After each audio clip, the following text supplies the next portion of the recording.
Boa noite. A paz do Senhor Jesus esteja com todos. Amém? Sou grata a Deus por mais esse ano que passou, porque até aqui o Senhor tem nos sustentado. E mesmo que o ano que vem seja melhor ou seja pior, não haja tanta expectativa aí fora, mas o Senhor Jesus é aquele que renova as nossas esperanças e que Ele possa, assim como nesse ano, nos manter debaixo da sua graça e da sua misericórdia. É o que basta para nós, amém, igreja? Eu creio que é o sentimento de todos nós aqui, de gratidão, Senhor. Tem um feriado que eu gosto muito, que tem na América, que é o culto de ação de graças. Eu acho muito mais especial do que a forma como nós comemoramos o Natal, que seria o nascimento do nosso Salvador. Né? Então, que nesse Natal, além de estar preocupado se a gente vai se reunir, se não vai se reunir, o que a gente vai comer, que a gente possa ser mais grato ao Senhor. E foi pensando nessa palavra que eu gostaria de meditar com os irmãos sobre um cego que tinha visão. Quando nós fazemos uma leitura superficial, lá do Evangelho de Marcos, no capítulo 10, a partir do versículo 46, a gente tem a impressão que o cego ele encontrou Jesus. Mas quando eu me aprofundo um pouco na leitura dessa palavra, eu descobri que Jesus é que foi ao encontro desse cego e alcançou ele com a sua graça, com a sua misericórdia. Mas antes de fazer essa leitura, eu gostaria de fazer alguns comentários sobre a bênção que são os nossos olhos. Já parou para pensar? A bênção que é ter os seus olhos? Esse ano aconteceu uma coisa comigo.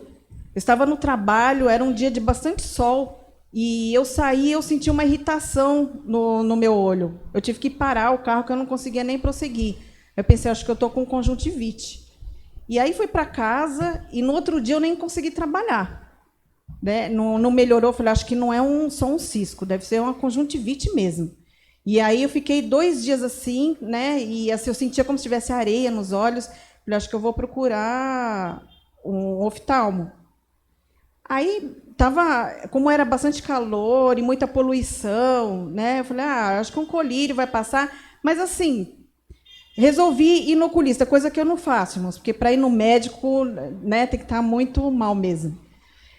Chegando lá, para minha surpresa, a médica ela pingou uma solução no meu olho, e falou, olha, ele vai ficar amarelo e, com isso, se tiver alguma coisa diferente, eu vou conseguir ver, mesmo na parte escura dos olhos. Quando ela colocou a solução, ela falou, mulher, você está com um corpo estranho. Grudada, mas está tão grudada que você, em casa, só com colírio, você não ia conseguir tirar. Aí eu pensei, como que ela vai fazer para tirar, né? Graças a Deus eu vim no lugar certo, mas eu comecei a me preocupar com a segunda parte. Então, ela pegou uma seringa, irmãos. Quando ela pegou uma seringa com agulha, aí eu gelei, confesso que eu gelei. Aí ela falou, calma, eu vou pingar um anestésico, né? E eu não vou espetar a agulha em você. Aí ela dobrou a agulha assim, a agulha deitada, né? Colocou anestésico, aí ela foi passando, ela tirou e assim eu nem senti. Né? Eu acho que foi mais o medo do que qualquer outra coisa. Assim. E eu fui para casa pensando, né? Como é uma coisa, assim, eu falei, meu Deus... Tá certo que não estou enxergando tão bem assim por causa da idade, né? Mas assim meu olho ainda é muito importante. E assim como que a gente deixa de dar importância? Então eu estava estudando um pouquinho, dei uma pesquisada sobre como que funciona a nossa vista.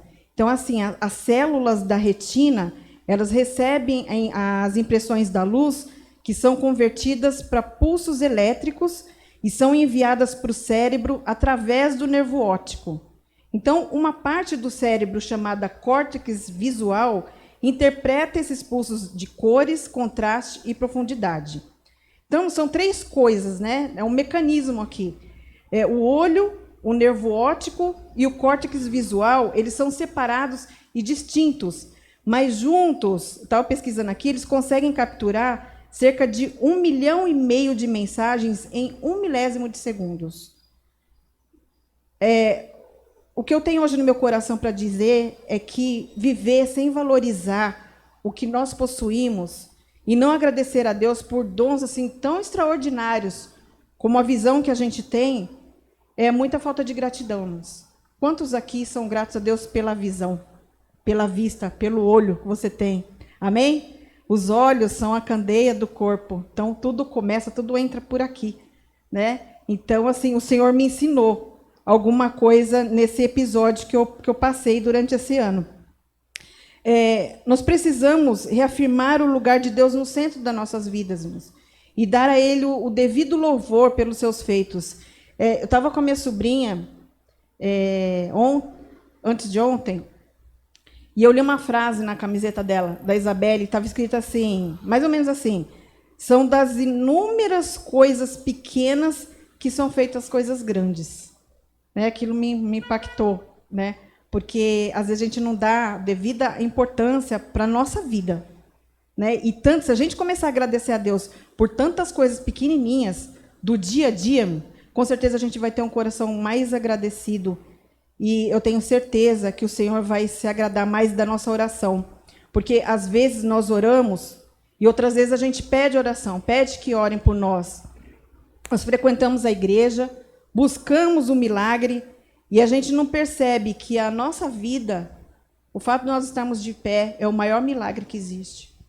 Quantos podem agradecer a Deus por estar vivo aqui nessa noite? Amém?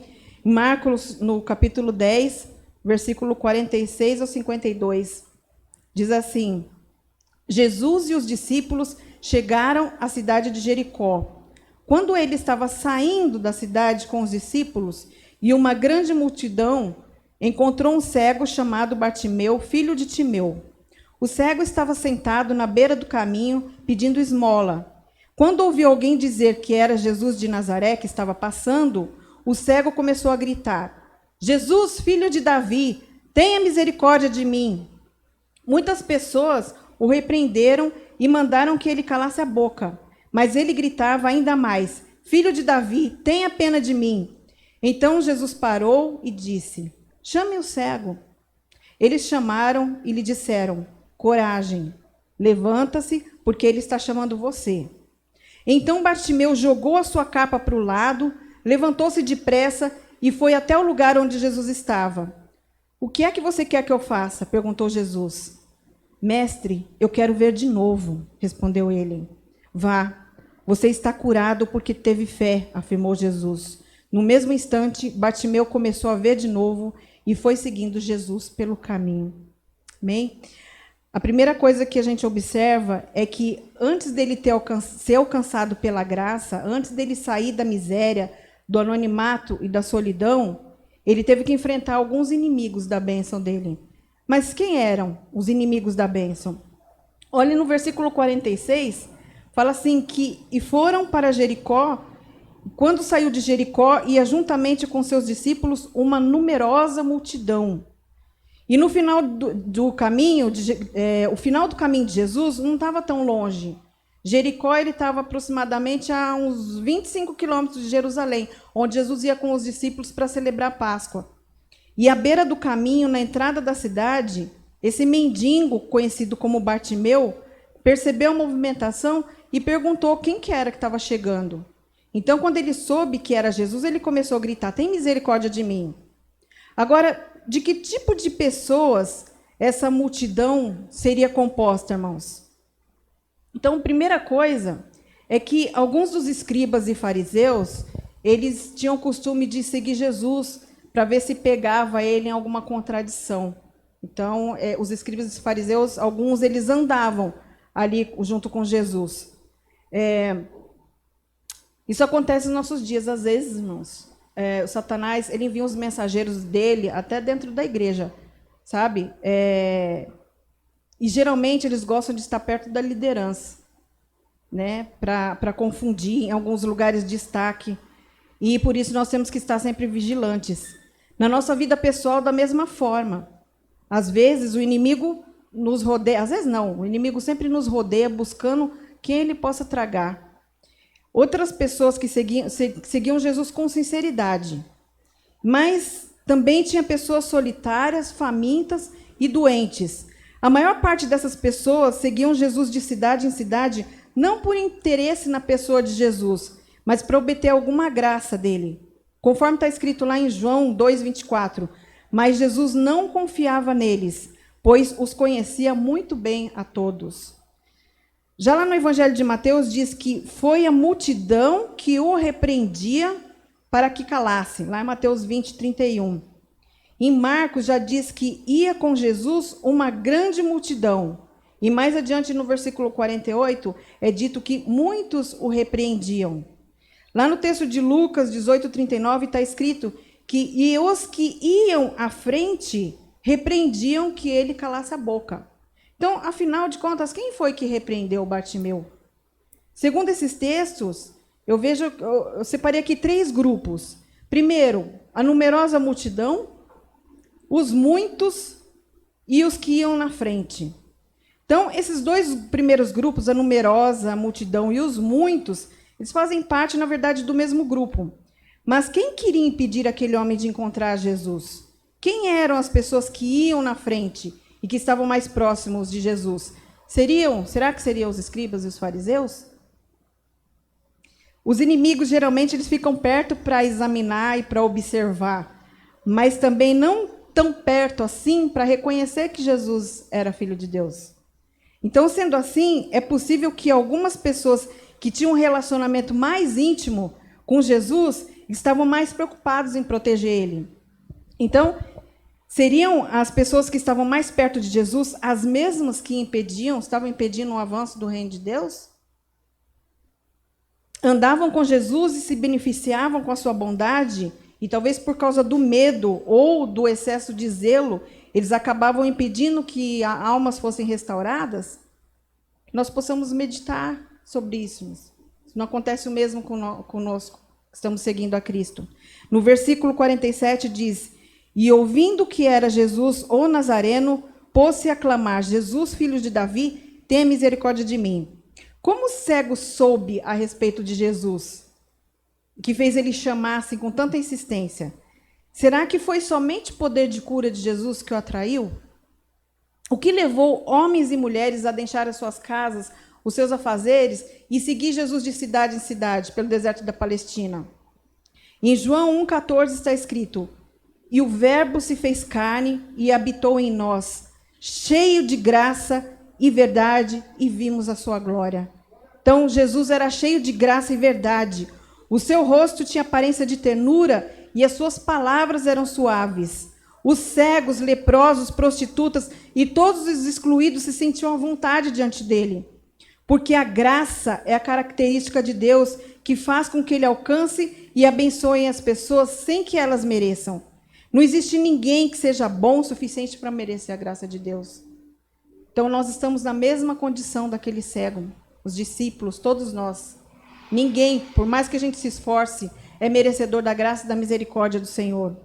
As palavras de Jesus, elas fazem brotar esperança. Então, essas notícias a respeito de como Jesus era, de quem ele era, eles devem ter chegado até Bartimeu. E sobre a bondade, a misericórdia e a compaixão de Jesus. Então, Bartimeu, ele sabia que ele seria bem tratado, bem acolhido, e por isso ele não se importou com as críticas. E ele continuou suplicando pela misericórdia.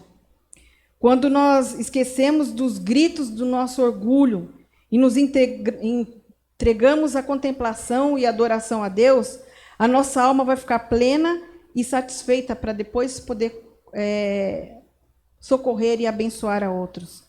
Nós somos chamados primeiramente por Deus. Primeiro, para contemplar Jesus. Segundo, depois para adorar. E depois de adorar, nos encher da graça. E só depois de nos encher da graça, podemos trabalhar. Ainda no versículo 47, fala da reação de Bartimeu. Mas nós falamos quem era Jesus. E quem era esse Bartimeu? Afinal, a palavra Bartimeu, na verdade, ela é uma junção da palavra aramaica bar, de onde vem a palavra bem, que significa filho em hebraico. E Timeu era um nome próprio. Então, ele era conhecido como Bartimeu, ou seja, filho de um homem chamado Bartimeu. Então, seria porque seu pai era um homem importante, por isso era filho de Bartimeu? Seria esse homem um excluído por ser cego? Por que ele estava naquela situação de miséria? Nós não sabemos ao certo, mas o fato é que aquele homem, ele era um Zé Ninguém. Então, muitos leem achando que Bartimeu era o nome. Ele é conhecido pelo nome do pai, nem pelo nome dele ele é chamado. Porém, na Bíblia, fala que nós teremos um novo nome que será revelado. E como estamos nos comportando com os que estão mais perto de nós?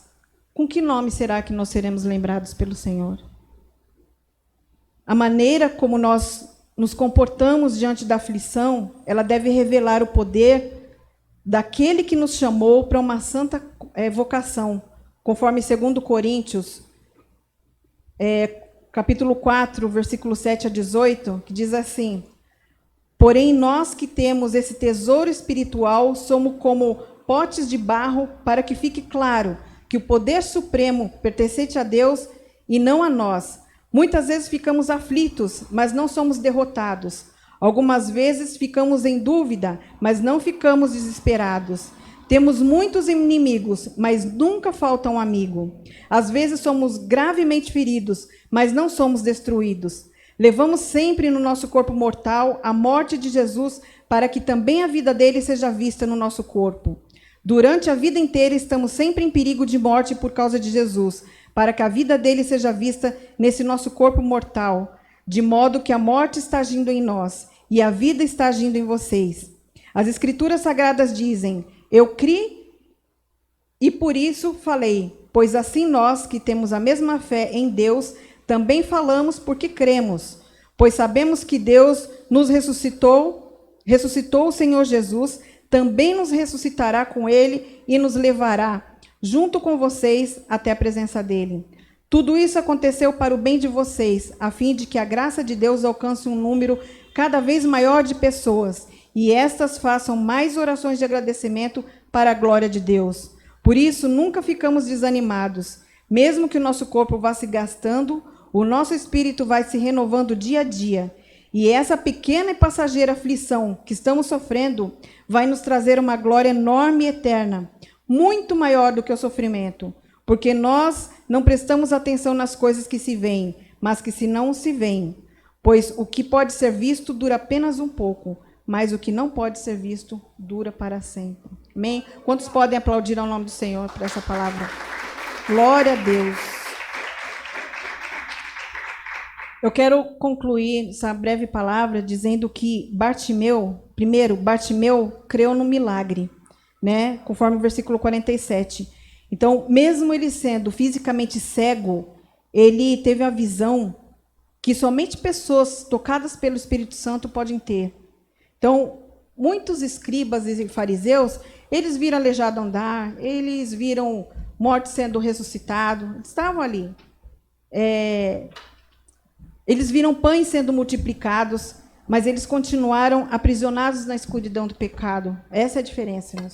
Bartimeu, ele não viu, ele não pôde ver nada disso, porque ele não enxergava, mas ele creu. A segunda coisa que ele fez foi clamar com sinceridade e paixão. Sem luz, sem dinheiro e sem reconhecimento, o que ele podia esperar? Há muitas pessoas clamando no mundo, mas para quem que elas estão clamando? Não adianta gritar e se desesperar se esse clamor não for direcionado a Jesus. Quando reconhecemos que nós não podemos andar mais sozinhos e nos voltamos para Deus, Ele nos diz: com amor eterno eu te amei e com benignidade eu atraí. Bartimeu, ele conhecia as Escrituras a respeito do reinado de Davi. Ele lembrou das misericórdias de Davi, de acordo com 2 Samuel, lá em 9, alguns atos de misericórdia do rei. Um deles, ele fala assim, não há ninguém na casa de Saul para que eu use da bondade de Deus para com ele. Então, quando Bartimeu ele clama Jesus, filho de Davi, ele lembrava, né, de quem foi Davi, e ao mesmo tempo ele estava reconhecendo que Jesus era o Messias. O terceiro passo está lá no versículo 28, superar os obstáculos. Nós que dizemos andar com Jesus, devemos estar atentos a não só ouvir, mas deixar que a palavra do Senhor penetre no nosso coração, que nós possamos viver, de fato, a palavra do Senhor, né? Que ela possa transformar o nosso coração e transformar a nossa alma. O cego, ele teve que vivenciar descaso, Mas a vontade de estar na presença do Senhor deu força e coragem para ele. E para finalizar, no versículo 50, ele levantou-se de um salto e foi ter com Jesus, largando a capa. Deixou de lado a velha natureza, e Deus deu motivo para ele viver de cabeça erguida. A alegria preencheu o seu coração. Então, muitas pessoas, elas até experimentam coisas boas vindas de Deus, mas elas continuam insatisfeitas e vazias, porque estão se alimentando de migalhas, né? Porque não querem obedecer a Cristo até o fim, para poder participar do banquete final.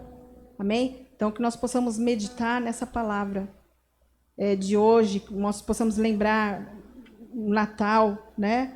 Ano Novo, que nós possamos ser mais gratos ao Senhor, né? Que nós possamos lembrar da postura desse cego.